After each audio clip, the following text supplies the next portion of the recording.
Busquemos ao Senhor de todo o nosso coração e assim o encontraremos. Jeremias capítulo 29, verso 13. Agradecemos a Deus por Ele nos conceder mais este dia de vida e também agradecemos a todos vocês que estudam conosco a Bíblia cada dia, que compartilham esses estudos com outras pessoas, a todos que são inscritos no canal Hora Tranquila no YouTube, que clicam no dedinho de joinha e ainda agradecemos a vocês que nos escrevem dizendo de onde estão acompanhando. Queremos aqui mandar um alô especial para Nilda Junco Fucuti, está parabenizando o neto Pedro Vitor Fucuti dos Santos, que está aniversariando hoje. Também Antônia Almeida, parabenizando a filha Valéria, que hoje está aniversariando, e o filho Azaf, que também aniversaria hoje. Vaneide Marques, um alô especial também para Linda Costa, Rivelino Silva, Maria Márcia, Euríclides, Leonor Maia, Albino, Maria Eva Oliveira, Valéria Moraes, Adão Santos, Terezinha Passos e todos os demais que nos escrevem. Agradecemos e mandaremos sempre um alô para vocês. Queremos orar. Querido Deus e Pai que estás nos céus, nós estamos em Tua presença e te agradecemos por esta oportunidade de falar contigo, por este dia que nos concedes e também por todos os que estudam conosco a Bíblia. Nós queremos, Pai, te agradecer e pedir uma bênção especial para todos os que nos pedem orações. Tu conheces as lutas, os problemas que cada um enfrenta, de vitórias. Abençoes também, em especial, o Pedro Vitor Fucuti dos Santos, que está aniversariando hoje, também Valéria e Azaf, que completam hoje mais um ano de vida. Queres, ó Pai, dar vitórias aos demais nomes que nós aqui citamos e que têm também as suas necessidades e os seus pedidos que nos enviam. Que recebam, Pai, a Tua bênção, que sintam o Teu poder atuando em suas vidas. Nós te pedimos agradecidos em nome de Jesus. Amém. Estamos juntos para continuarmos o estudo da semana. Estamos falando especificamente sobre fundamentos proféticos. Temos aqui falado essa semana sobre querubins, sobre serafins e também sobre brasas vivas que são usados aqui nessas profecias que nós estamos estudando. E sabemos que quando Deus chamou o povo de Israel para sair do Egito, que foi liberto pela interferência de Moisés e Arão junto a Faraó, depois que aquelas 10 pragas foram derramadas sobre o Egito, o povo foi liberto e eles foram então em destino a Canaã. Conhecemos os problemas que eles enfrentaram nessa jornada. O primeiro obstáculo foi o mar, mas Deus miraculosamente abriu o mar para que o povo passasse, e depois o exército de Faraó foi morto naquele mesmo mar, porque o mar se fechou e eles pereceram ali. Deus sempre esteve à frente do seu povo, Deus sempre cuidou daqueles que confiam nele, e assim também Ele cuida de nós hoje.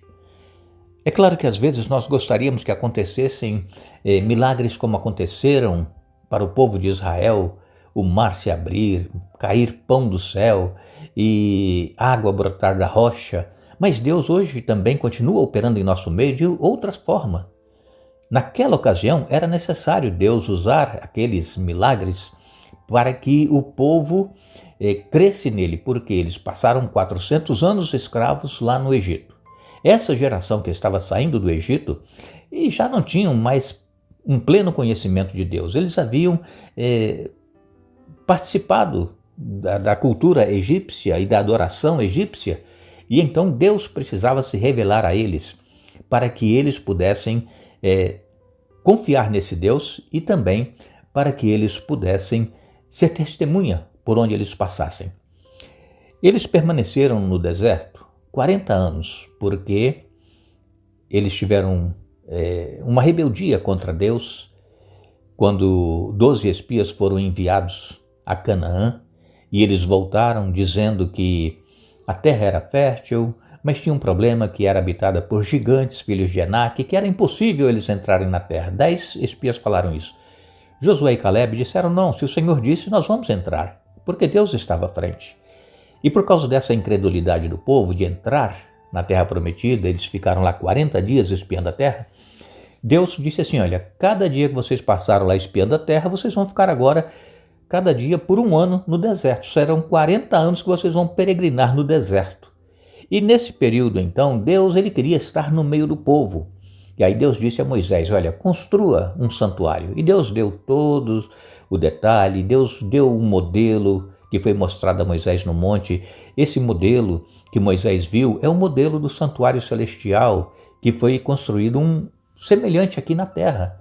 Deus queria habitar no meio do povo e Deus iria habitar ali no tabernáculo, onde nós já temos dito para vocês, estava a Shekinah, aquela arca do concerto, aquela arca com as tábuas da lei e com a vara de Moisés, de Arão, que havia florescido, e também um pouco de maná estavam dentro dessa arca.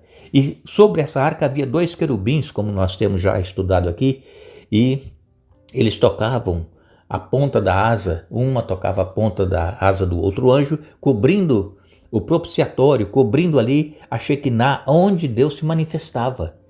Interessante, irmãos, que Deus deu ordem para que tudo fosse organizado.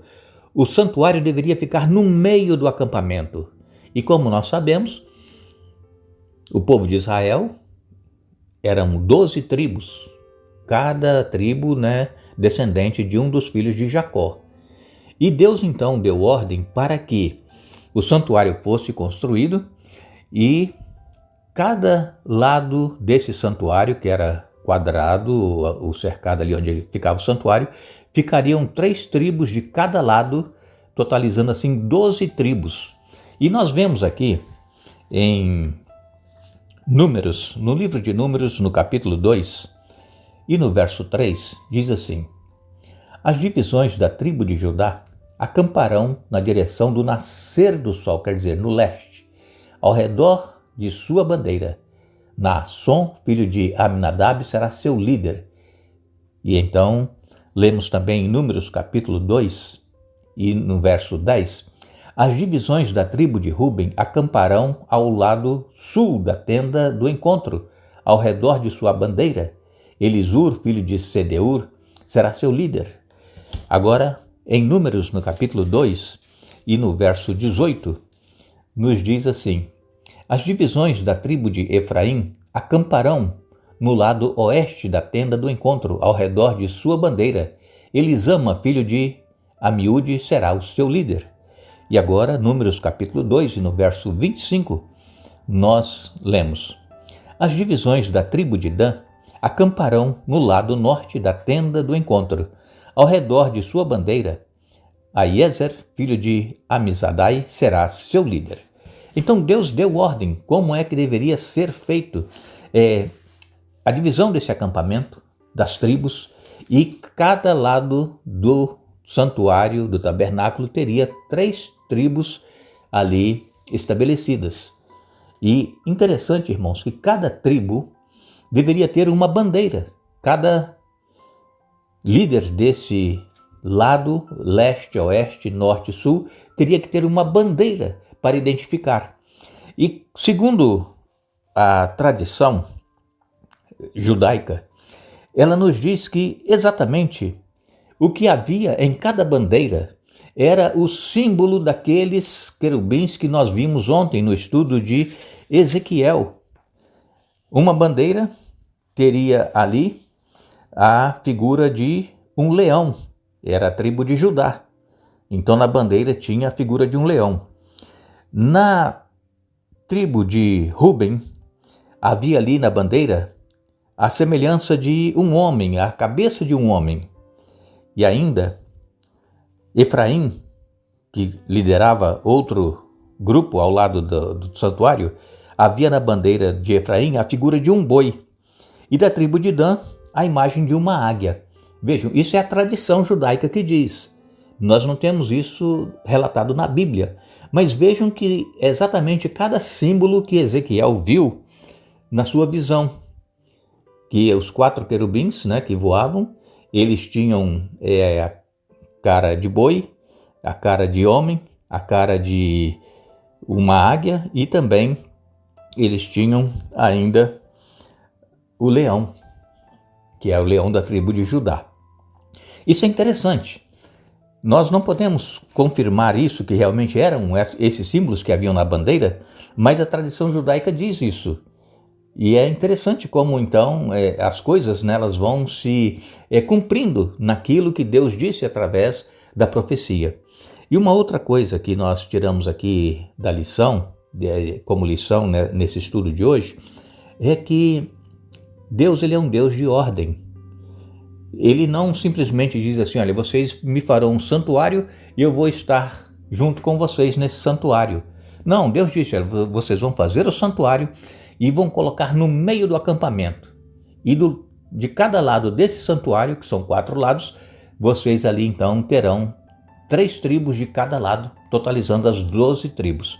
E é interessante, irmãos, nós notarmos também que essas descrições nós temos também da Nova Jerusalém, da Cidade Santa.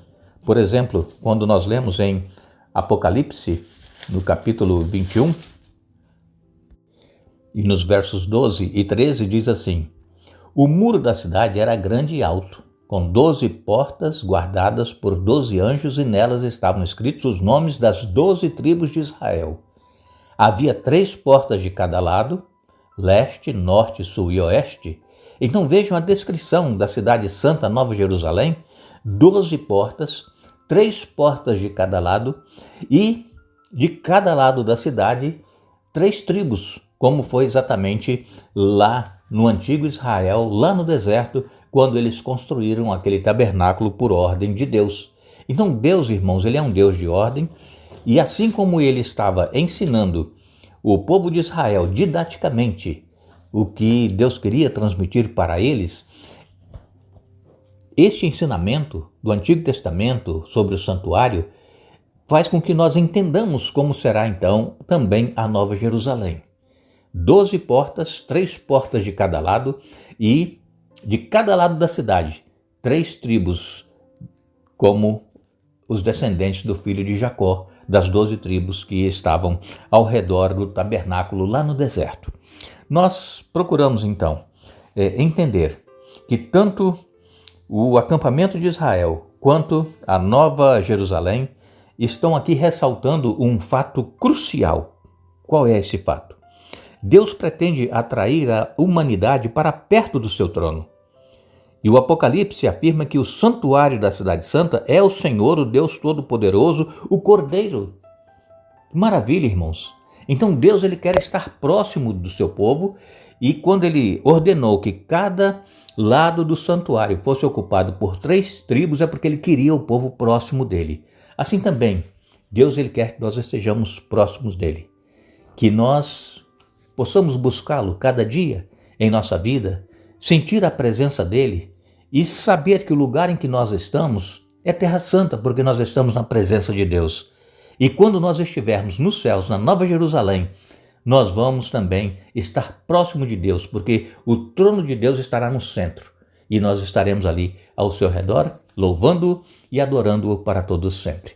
Que Deus nos abençoe, que Deus nos dê um bom dia. Vamos retornar amanhã para dar sequência ao estudo desta semana, mas não nos esqueçamos, Jesus, ele diz: examine as Escrituras, porque elas testificam de mim. João capítulo 5, verso 39. Que Deus nos abençoe.